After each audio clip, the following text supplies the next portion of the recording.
ఒక్క కూరగాయ ధర 100 రూపాయలు దాటుతూ ఉండడంతో కొనడానికి ప్రజలు వెనుకడుగు వేస్తున్నారు. మార్కెట్లో కూడా ధరలు పెరగడంతో సామాన్యులు అరకొర కూరగాయలతో కాలం గడుపుతున్నారు.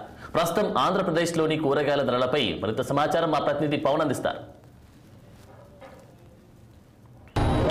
రెండు తెలుగు రాష్ట్రాల్లో బాణుడు ఒక పక్క బగబగమంటుంటే మాత్రం తెలుగు రాష్ట్రాల్లో మాత్రం కూరగాయల ధరలు అదేవిధంగా మండిపోతా ఉన్నాయి.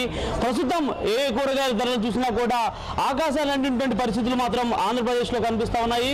ప్రస్తుతం ఏ జిల్లాలో చూసినా ఎటువైపు చూసినా కూడా కూరగాయల ధర అమాంతంగా పెరగడంతో సామాన్య మధ్యతరగతి కుటుంబాలు అయితే మాత్రం నిజంగా చాలా చిన్న భిన్నమైపోతున్నటువంటి పరిస్థితి అయితే మాత్రం కనిపిస్తూ ఉంది.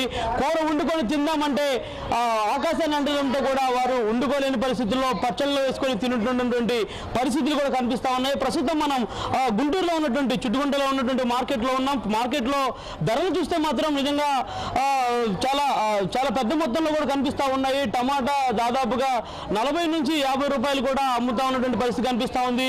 మరోవైపు ముఖ్యంగా మనం మిర్చికి సంబంధించి చూసుకునేటైతే మాత్రం మిర్చి సంబంధించినటువంటి ధరలు అయితే మాత్రం విషయానికి అందుతా ఉన్నాయని ఘాటుగా కూడా దాదాపు 84 రూపాయలు చూపిస్తున్నటువంటి పరిస్థితి కూడా ప్రస్తుతం మనకి కనిపిస్తూ ఉంది. ఎటువైపు చూసినా కూడా విపరీతమైన ధరలు కనిపిస్తూ ఉన్నాయి. దాదాపు క్యారెట్ ధర చూసుకుంటే 40 రూపాయలు కనిపిస్తూ ఉంది. మరోవైపు ఏదైతే వంకాయ ధర చూసుకున్నట్టు 33 రూపాయలు, దొండకాయ ధర చూసుకున్నట్టు 23 రూపాయలు, ఈ విధంగా ఏదో సంబంధించినటువంటి అలాంటి కూరగాయల ధరలు అయితే మాత్రం పూర్తి స్థాయిలో ఆకాశాన్ని అంటున్నటువంటి నేపథ్యంలో ప్రజలైతే మాత్రం తీవ్ర ఇబ్బందులు పడుతున్నటువంటి పరిస్థితి కనిపిస్తూ ఉంది. సామాన్యంగా మనం చూసుకోవచ్చు ఎండాకాలంలో కొంచెం ఎక్కువ మొత్తంలో కూడా ధరలు ఉంటాయి. ఎందుకంటే ఎండాకాలంలో కొత్త పంట చేతికి రాదు కాబట్టి ఆ సంబంధించినటువంటి ధరలు అయితే మాత్రం విపరీతంగా ఉండేటువంటి పరిస్థితులు కూడా కనిపిస్తూ ఉంటాయి. సో ఈ ఎండాకాలాన్ని దృష్టిలో ఉంచుకొని ఈ మధ్య కాలంలో కురిసినటువంటి అకాల వర్షాలు కూడా కొంత కూరగాయల ధరల పెరుగుదలకు కారణం అంటూ కూడా ఇప్పటికే మాత్రం వినియోగదారులు చెప్తా ఉన్నారు. మరి అదేవిధంగా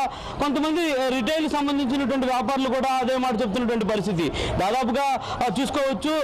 గుంటూరు జిల్లాలో అయితే మాత్రం వాణిజ్య పంటలకు పెట్టింది పేరు గుంటూరు జిల్లా. అలాంటి గుంటూరు జిల్లాలోనే ఈ విధమైనటువంటి ధరలు ఉన్నటువంటి నేపథ్యంలో కూడా ప్రతి ఒక్కరు కొనాలంటే కొంత భయపడే పరిస్థితి అయితే మాత్రం కనిపిస్తూ ఉంది. అటువంటి పరిస్థితులు కూడా ప్రస్తుతం కనిపిస్తూ ఉన్నాయి. టమాటాల వ్యాపారితో మాట్లాడేటువంటి ప్రయత్నం అమ్మ ఎలా ఉంది అంటే గతంలో ఏ విధంగా ఉన్నాయి కూరగాయల రేట్లు, ఇప్పుడు ఏ విధంగా అనిపించి? ఇప్పుడు కొంచెం రేట్లు పెంచుగా ఉన్నాయమ్మా. గతంలో ఎంత ఉంది కదమ్మా టమాటా? 50 రూపాయలు ఉంది, ఇప్పుడు 40 రూపాయలకు వచ్చింది. అంటే పచ్చిమిర్చి చూసుకుంటే ఎలా ఉందమ్మా గతంలో పచ్చిమిర్చి 40 ఉంది, ఇప్పుడు 84 రూపాయలు ఉంది. ఏమంటా ఉన్నారు వచ్చినటువంటి కొనుగోలు చేసేటువంటి వాళ్ళు? రేట్లు ఎక్కువగా ఉన్నాయి అని అంటున్నారు. అంతే రేట్లు మరీ ఎక్కువగా ఉన్నాయి. 5 బజార్లు ఇంకా తక్కువ ఉంటాయి అనుకుంటున్నాము.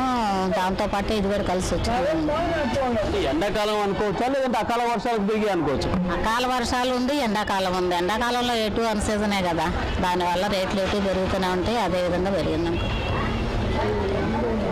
ఇది మొత్తానికి పరిస్థితి. ఏదైతే వచ్చేటువంటి కొనుగోలుదారులు కూడా కొంత ఇబ్బందులు పడుతున్నటువంటి మాట వాస్తవమేనంటూ కూడా వారు చెప్తున్నటువంటి పరిస్థితి కూడా కనిపిస్తూ ఉన్నాయి. ప్రధానంగా ఏ కూరగాయల దుకాణం వద్ద కూడా కూరగాయలు కొనలేని పరిస్థితులు కూడా కనిపిస్తూ ఉన్నాయి. దాదాపుగా 40 రూపాయలు టమాటా ఉన్నటువంటి నేపథ్యంలో పచ్చిమిర్చి ధర చూసుకుంటే దాదాపు 84 రూపాయల నుంచి 94 రూపాయలు కూడా కనిపిస్తున్నటువంటి పరిస్థితి కూడా ప్రస్తుతం అంతా ఉన్నాం. కొంతమంది దుకాణం చూడొచ్చు మనం. ఎవరో వినియోగదారులు కూడా అంటే కొనుగోలుదారులు లేక వినియోగదారులు కూర్చొని ఉన్నటువంటి పరిస్థితులు కూడా ప్రస్తుతం మనకి కనిపిస్తూ ఉన్నాయి. దానికి ప్రధాన కారణాలు కూడా మనతో మాట్లాడించేటువంటి ప్రయత్నం చేద్దాం. ఏంటి అసలు ఎలా అనిపిస్తూ ఉంది అంటే కూరగాయలు అమాంతం పెరిగిన వల్లే కొనుగోలుదారు రావట్లేదా? ధరలు చాలా డల్గా ఉన్నాయి. రేట్లు బాగా పెరగటం వల్ల కిలో తీసుకునే వాళ్ళు పావు కిలో తీసుకుంటున్నారు. మిర్చి ధర కూడా ఎలా ఉంది? మిర్చి 84 రూపాయలు ఉంది. భారతంలో ఎలా ఉంది? గతంలో ఇంతకుముందు కిలో తీసుకునే వాళ్ళు ఇప్పుడు పావు కిలో తీసుకుంటున్నారు. రావటం లేదు, పెద్దగా ఖరీదులు కావట్లేదు. పైనుంచి సరుకు రావట్లేదని రేట్లు అమాంతంగా రేట్లు పెరిగినాయి. ఇది మొత్తానికి పరిస్థితి. ఏదైతే గతంలో కేజీ కొనుగోలు చేసేటువంటి వారు కూడా ఈరోజు పావు కిలోతో సరిపెట్టుకోవాల్సినటువంటి పరిస్థితి ఏర్పడిందంటూ కూడా వినియోగదారులు అయితే మాత్రం చెప్తా ఉన్నారు. ముఖ్యంగా ఏదైతే ప్రస్తుతం గుంటూరు జిల్లానే కాకుండా ఇతర జిల్లాల్లో కూడా ఇదే విధంగా కూరగాయల ధరలు అయితే మాత్రం భగభగం మండుతున్నాయి.